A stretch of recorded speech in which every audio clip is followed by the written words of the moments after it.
High, hello.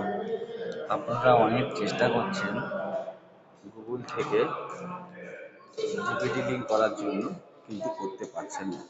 Google থেকে হবেও না, হতে গেলে খুবই কষ্ট, সারাদিন চেষ্টাতেও পারবেন না। এর জন্য সহজ একটা উপায় আপনাদের জন্য নিয়ে এসেছি। আপনারা যারা যারা উমাং ইউজ করেন এবং করেন না, উমাং অ্যাপস ডাউনলোড করবেন। আমি আমার ফোনের মাধ্যমে আপনাদের দেখাচ্ছি কীভাবে ডিবিটি লিঙ্ক করতে হয়। দেখুন, আমার যেহেতু উমাং অ্যাপস ডাউনলোড আছে, আমি উমাংয়ে ঢুকলাম। উমাংয়ে ঢুকে এখানে লিখবেন আধার। আধারটা বললেন,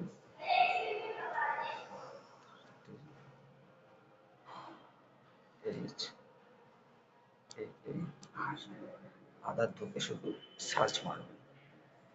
এখানে চলে আসবেন ভারত আধার সেভিং এনেবেল। ভারত আধার এনেবেল সেভিংয়ে যাবেন,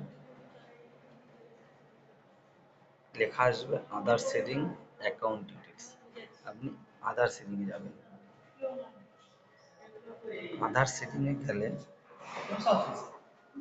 আধার সেভিংয়ে যখনই যাবেন আপনার ডাইরেক্ট এনপিসিআই ওয়েবসাইটে ঢুকে যাবেন। দেখেন, ডাইরেক্ট এনপিসিআই ওয়েবসাইটে ঢুকে গেলাম। এখান থেকে আপনি স্ট্যাটাস জানতে পারবেন, আধার সেভিং করতে পারবেন। এখানে আপনি আধার সেভিংয়ে যখন ক্লিক করবেন তখন এরকম চলে আসবে ইন্টারফেস। আপনি এখানে আধার নাম্বার, এখানে সিডিং, এখানে ব্যাংক সিলেক্ট করবেন, এখানে অ্যাকাউন্ট নাম্বার, এখানে ক্লিক করবেন। ক্লিক করে এখানে ক্যাপচার দেবেন, দিয়ে সাবমিট করবেন। সাবমিট করার পরে আপনার সাকসেস দেখাবে। আর যদি স্ট্যাটাস দেখতে চান তাহলে যাবেন আধার বুকিং স্ট্যাটাসে। এখানে আধার নাম্বার মেরে ক্যাপচার দেবেন, এখানে ক্লিক করবেন। আপনাকে দেখাচ্ছি, আমি দেখুন নাই। এভাবে করতে হবে, ইজি ব্যাপার, কোনো ব্যাপার না। একদম ডাইরেক্ট ঢুকে যাবে।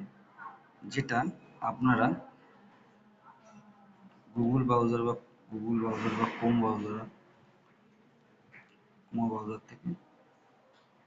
ব্রাউজার থেকে এনপিসি লিখলে এনপিসি অ্যাপসে গেলে